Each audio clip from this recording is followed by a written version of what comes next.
Got a Luigi boy with me today. Okay. Boop. How's it going? Hope you're well. As we near the end of another October, or as we get close to Halloween. Maybe it's Halloween. Maybe I'll put this out on Halloween. And maybe so I guess if you watch it when it comes out or on the anniversary, I guess most of the time it won't be Halloween.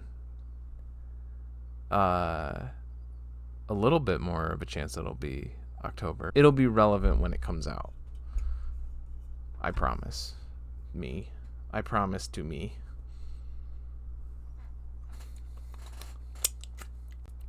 What the fuck? What the fuck is this? It's sweet. Was it sitting in syrup? What the hell?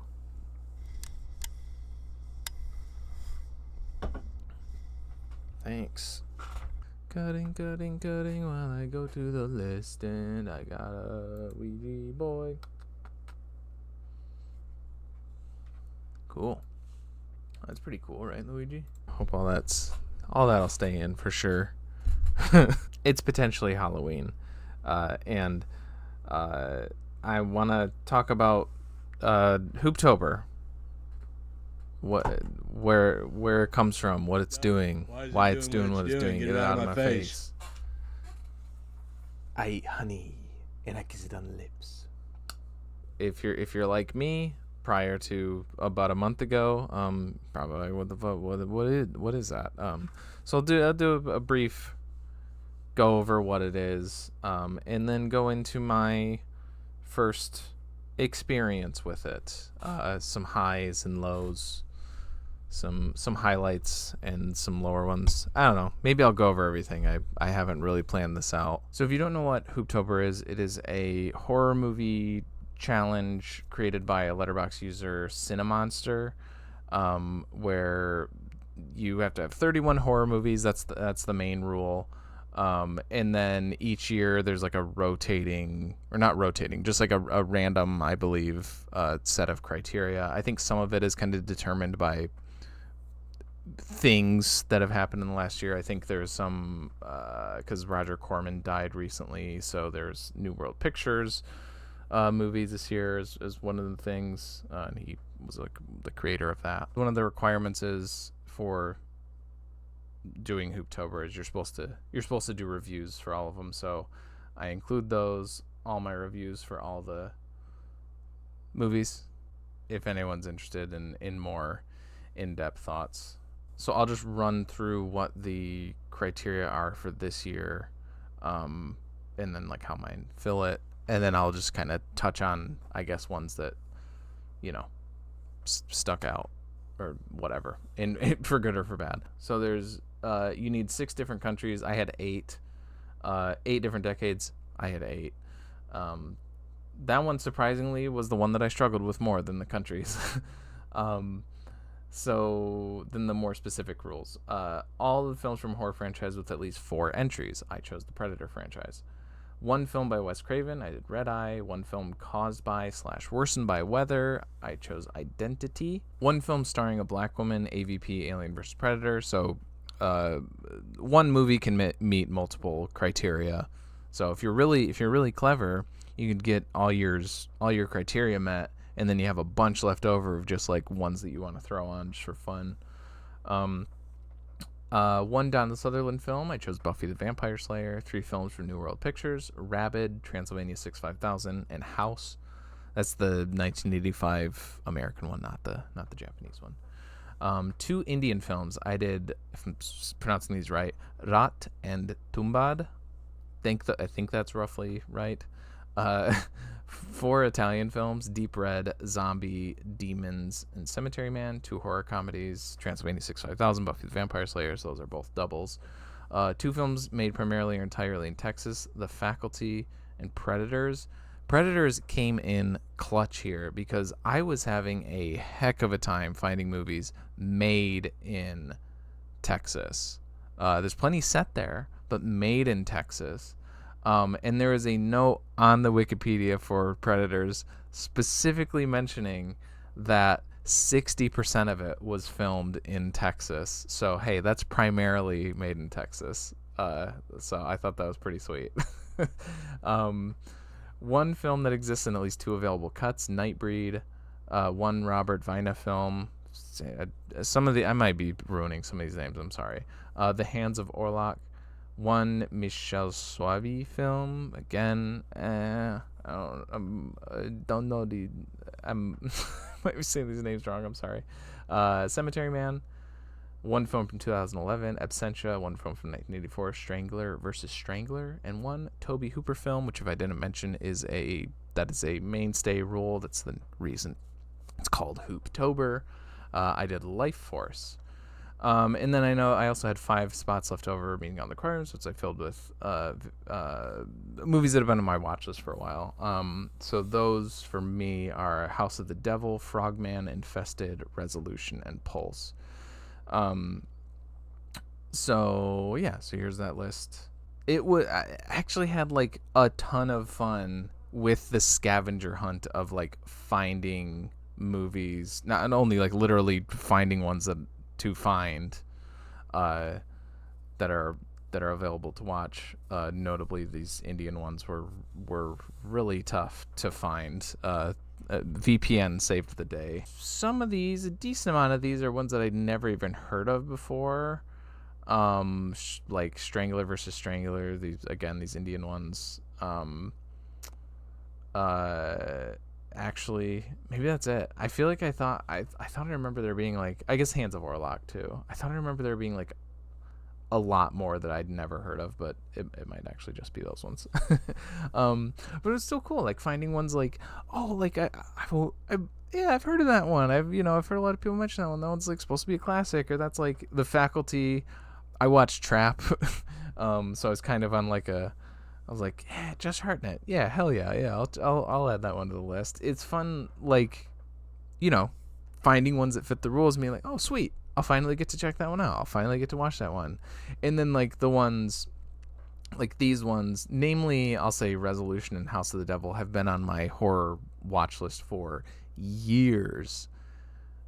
And it's always a case of like, yeah, I do want to watch those. But you always end up being like, you always end up going for something else. And that's how like your watch list builds up and stuff sits on there for a while. For better or for, good and bad, because one of these I liked, one of these I did not like. So, kind of the whole thing's like kind of came out as a wash or whatever. I probably won't go over the Predator movies at all.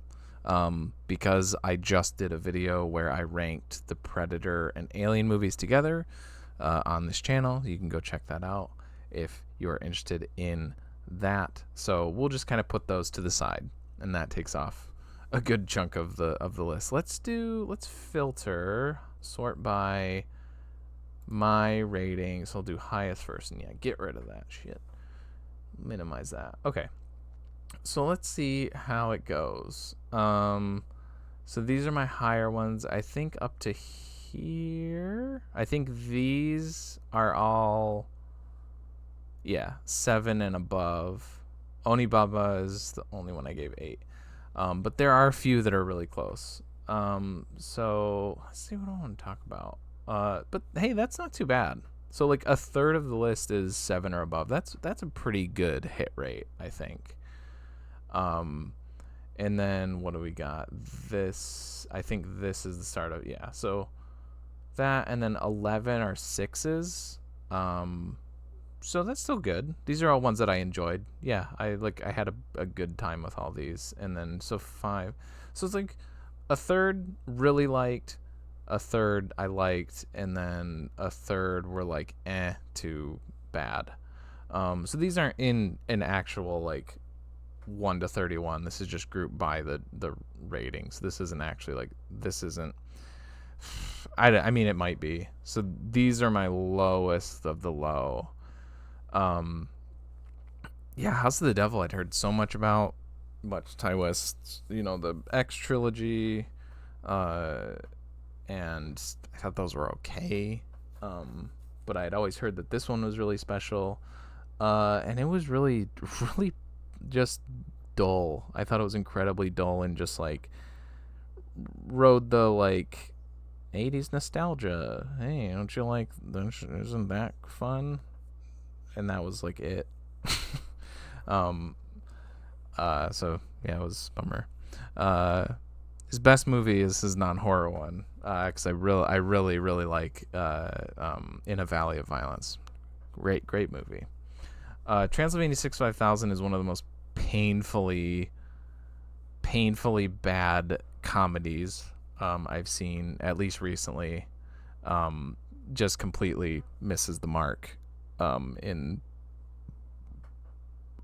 like in every way. It's awful. It's so bad.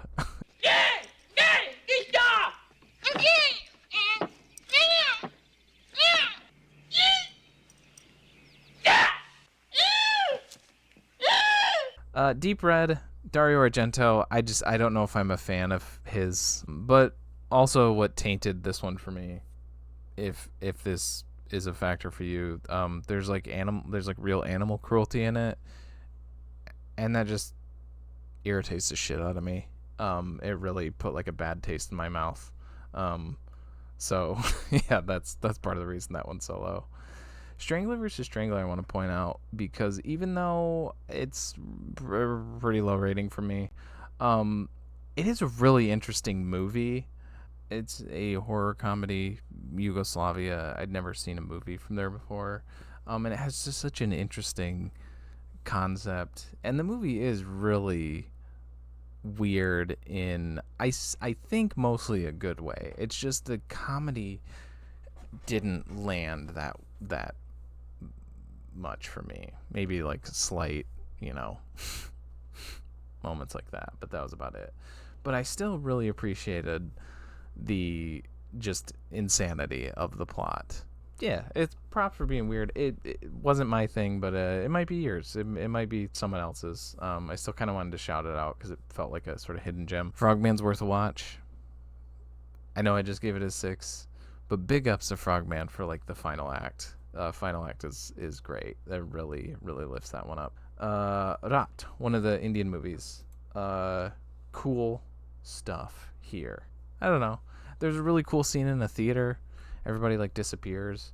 You're just kind of wandering. That was creepy. That's what I wanted to shout. That's why I wanted to point this one out, because I have a running thing. I have a running sort of theory for movies, for horror movies from the early 90s, just not being scary at all. Just having like, I'm not talking just like not like I wasn't scared. I'm saying like not like there's no scare factor at all to any of them. It's just the way that they're like lit, or the way their like scenes are shot, or I don't know exactly. And this didn't like scare the pants off of me by any means, but compared to those, it's terrifying. There's just some creepy, moody stuff in it, and props for that, and also props for the thumbs up product placement. I mean, it worked for me more than any other product placement in a movie has in a very long time, because it's been a while since I had thumbs up. And I guess I'm doing an ad read for it too, if you can find it. I mean, if it's a cola.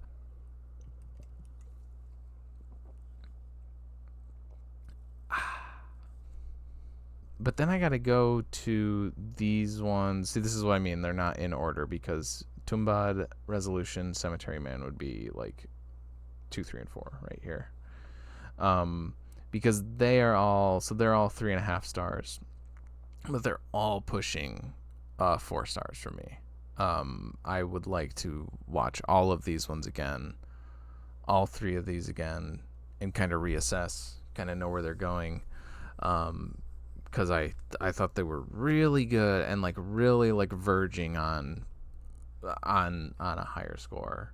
Resolution's a good, without spoiling too much, sort of like a meta horror, in the similar way to Cabin in the Woods. And they came out the same year too, which is interesting. That's kind of what was coming to mind. along with the sort of weird cyclical horror of the Outwaters, if that movie was good. Likeable enough leads, and I'd heard a lot about the directors. I think it's Justin Benson and Aaron Moorhead. Yeah, all these ones I've heard like mostly pretty good stuff about. Endless and Spring are the ones that I really want to watch. That's definite rec for me. I would say any of these like 7s and up for sure are like easy recs for me. Although I don't know a lot of people like this movie. Even some of these, like I would say if you can find that, you could do that one, or you could if you can find that, watch that. Pulse, Frogman. The rest of these, no. Identity's cool. That one's almost a 7. That one's almost a 3.5 stars, but just not quite. Rex, but harder Rex for resolution. Tumbad, Cemetery Man. Tumbad, it goes fucking hard, man. I was kind of worried because I'm not into, and I know that's not their whole cinema, but I'm not into like Bollywood style films. And I was kind of worried that's what this was going to be. Just kind of like the trailer that I'd seen. But it's great. It's this like multi-generational story about like greed, stealing. I don't know how much I want to give away. So I guess I won't say any more than that, but man, it's great. The baddie, the monster, whatever, is pretty freaky. Every scene in that location is great and intense. This had two separate moments where I audibly went, "Oh shit," at the screen. And also the fucking theme song is a banger. It slaps.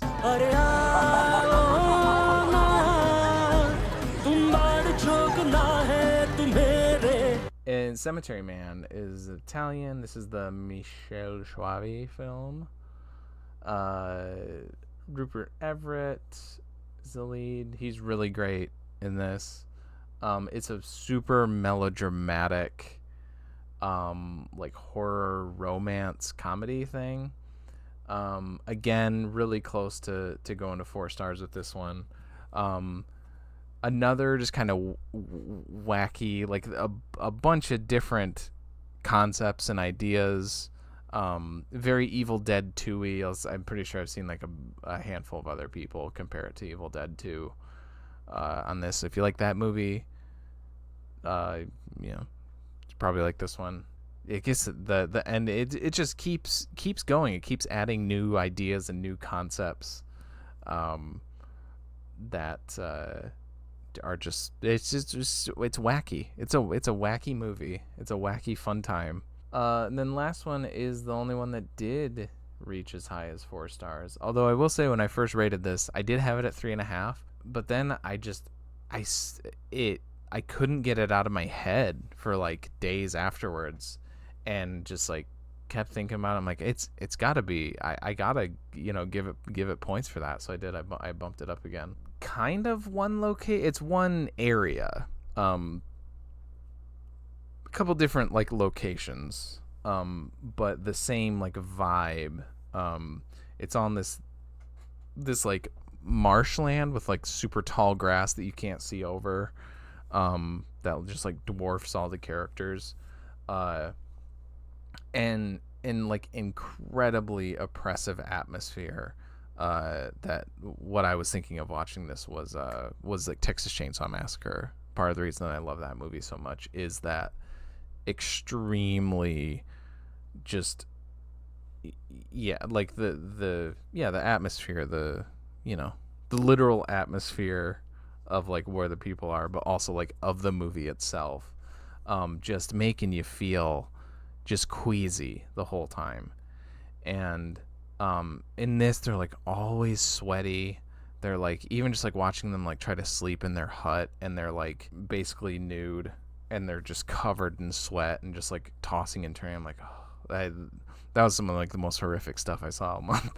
It's such a like bummer of a movie. Like, just there's no good, and I'm not even like this has nothing pertaining to like what actually happens in the story itself. Really, I'm just saying like you get the sense really early on in this movie that it doesn't matter. Like it doesn't matter what happens. There's like no good way out of this for any of the characters in this movie, and there isn't. I guess with that, that's it. That's my first Hooptober done. It feels really nice to, like I said, just knock out stuff that was on my watch list. Even if we're saying, depending on how you want to classify it, a 30%, 33% hit rate or a 66% hit rate. Like, you think that's bad? Have you seen the fucking Hellraiser movies? These movies fucking suck. This franchise is awful. I don't know. It's the magic of horror movies. For me at least, where even if it is terrible, there's like when you get through it, you're like, oh, there's always like some fun idea. There's always something neat to find in like a horror movie for the most part. I don't want to say 100% of the time. So I guess that's it for the video. See how long this ends up being. If you're still watching, thanks for watching. If you did Hooptober, what was on your list? Like, what'd you pick for the various things? Do we have any in common? If it sounds cool, if it sounds interesting, maybe try it out next year. I'm already excited. That's it.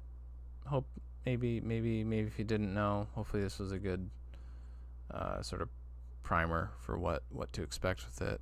Also, if you liked any of my commentary here, yeah, we do mostly bi-weekly podcasts on here. That's what this channel is mainly for. ThereWillBeDuds. We talk about a different movie each week. For the month of October, we do talk exclusively of horror movies. So if that's your bag, you've got a few backed up from this year as well as from the past couple years. Thanks for watching. Hope you have a good one. Hope you have a good Halloween. Hope you have a good had or will have a good Hooptober. This guy, this is one of those liquid cats they talk about. Bye. See you later. Till next time. Beep.